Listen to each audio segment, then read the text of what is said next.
வணக்கம் என் அன்பிற்கினிய இறை மக்கள் அனைவருக்கும் எனது இனிய காலை வணக்கத்தை தெரிவித்துக் கொள்கிறேன். ஸ்ரீ ராமநாத சுவாமி பர்வதவர்த்தினி அம்மன் ஆலயத்தில் இன்றைய நேர்காணல் நமது ஸ்ரீ பகவதியம்மாள் பக்தர் குழுவின் நிறுவனர் தலைவர் திரு S.K. கணேசன் சாமி அவர்களுடைய நேர்காணலை இன்று நாம் சந்தித்திருக்கிறோம். பூஜனை குறித்து அவர் சிறப்பு உரையாற்ற இருக்கிறார். தொடர்ந்து இணைந்திருங்கள். வணக்கம் ஐயா. நீங்கள் ஸ்ரீ பகவதியம்மாள் பக்தர் குழுவின் நிறுவனர் மற்றும் தலைவர். பேர் சொல்லுங்க. உங்க பேர்? என் பேர் S.K. கணேசன். நான் இந்த கிட்டத்தட்ட 30 வருட காலமாக இந்த இறை வழிபாட்டில் இருக்கிறோம். அது சொந்தமாக இறை வழிபாட்டில் நாங்கள் குடும்ப கோயிலாக எல்லாம் நிர்வகித்து இருக்கிறோம். இதனுடைய ஆக்கமானது பகவான், அதாவது மார்கழி மாத பூஜை மிக சுழற்சியாக நடந்து கொண்டு இருக்கிறது. அதே மாதிரியான ஸ்ரீராம நவமி விழாவையும் மிக விமர்சையாகவும் அன்னதானம் உள்ளிட்ட எல்லா பூஜைகளும் சிறப்பு ஹோமம் எல்லாம் சுதர்சன ஹோமம் அதுக்கான எல்லா பூஜைகளும் நடந்து கொண்டு இருக்கிறது. இங்கே எங்கள் ஆலயத்தில் முதலாக ஸ்ரீ லட்சுமி கணபதி பிரதிஷ்டை செய்துள்ளோம். அதன் பின்பு ஸ்ரீ வள்ளி தெய்வானை சுப்பிரமணிய சுவாமியை பிரதிஷ்டை பண்ணியுள்ளோம். வருகின்ற தை 4ஆம் தேதி அன்று அவருக்கு வருஷாபிஷேகம் நடக்க இருக்கிறது. வள்ளி தெய்வானை சுப்பிரமணியருக்கு 2வது வருடமாக வருஷாபிஷேகம் நடக்க இருக்கிறது.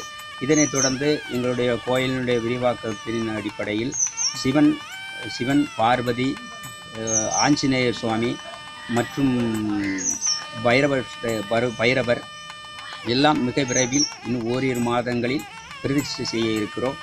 இது முற்றிலும் சுரேஷ் ஆச்சாரி அவர்கள் டவுன் அவர்களை வைத்து நாங்கள் இந்த பூஜைகள் நடத்தி கொண்டு வந்து இருக்கின்றோம். இதற்கு அடுத்தபடியாக மார்கழி மாதம் திருப்பள்ளி எழுச்சி பாடல்களும் மாணவர்கள் குழந்தைகள் அனைவரும் சேர்ந்திருந்து இதை இந்த மாதம் முழுவதும், அதாவது மார்கழி 1ஆம் நாள் தொடங்கி தை மாதம் 1ஆம் தேதி வரையிலும் நாங்கள் இந்த பஜனை குழுவாக ஸ்ரீ பகவதியம்மாள் பக்தர் குழு சார்பாக நடத்தி கொண்டிருக்கிறோம். இந்த விழாவில் ஒவ்வொரு நாளும் ஒவ்வொரு பிரதிநிதிகள் இந்த பூஜையில் சிறப்பு விருந்தினராக கலந்து கொள்வார்கள். அவர்களுக்கு ஏண்டபடி உதவியும் செய்து வருகிறார்கள். இந்த கோவில் நிர்வாகத்தை நாங்கள் கவனித்து கொண்டிருக்கிறோம். இன்னும் இந்த கோயில்கள் நிறைய வேலைப்பாடுகள்லாம் செய்ய இருக்கிறோம்.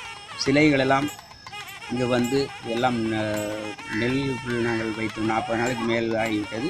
நெல்லுக்குள்ளே வைத்திருக்கிறோம். மிக விரைவில் இந்த கோயிலானது மகா கும்பாபிஷேகத்தை நெருங்கி காத்து கொண்டு இருக்கிறது. மிக விரைவில் பார்வதி, பரமேஸ்வரர், அதாவது இது எங்களுக்கு வழிபாடு ராமநாதர் மற்றும் பர்வதவர்த்தினி அம்பாள், ஆஞ்சநேயர், பைரவர், நந்தி பகவான் எல்லாம் உள்ளிட்ட தெய்வங்கள் அனைத்தும் எங்களிடத்திலே பூஜையில் இருந்து கொண்டு இருக்கிறது. மிக விரைவில் இதையும் கும்பாபிஷேகம் செய்ய ஸ்ரீ பகவதியம்மாள் பக்தர்கள் தயாராக இருக்கிறது என்பதை மகிழ்ச்சியுடன் தெரிவித்துக் கொள்கிறோம். அம்மாள் பக்தர் குழுவின் தலைவர் திருமதி பகவதியம்மாள் ஐயா வணக்கம். என் பேர் பகவதி. நான் இருக்கேன் கணக்குன்ற குறி சொல்லிக்கிட்டு இருக்கேன். எல்லாத்துக்குமே சின்ன பிரச்சனைகள் இருந்தாலும் அது துப்புரவாக நல்லபடியாக தீர்த்து மறுபடியும் நோய் எது இருந்தாலும் அதை துப்புரவாக காசு ரொம்ப அதிகமாக வாங்காத அளவுக்கு எல்லாமே நல்லா சிறப்பாக நல்லா வந்துகிட்டே இருக்கவங்களுக்கு எந்த பிரச்சனையும் இல்லாமல் நான் தீர்த்து நல்லபடியாக நன்றியாக நான் எல்லாம் தாவலையாக்கி விட்டுருக்கேன்.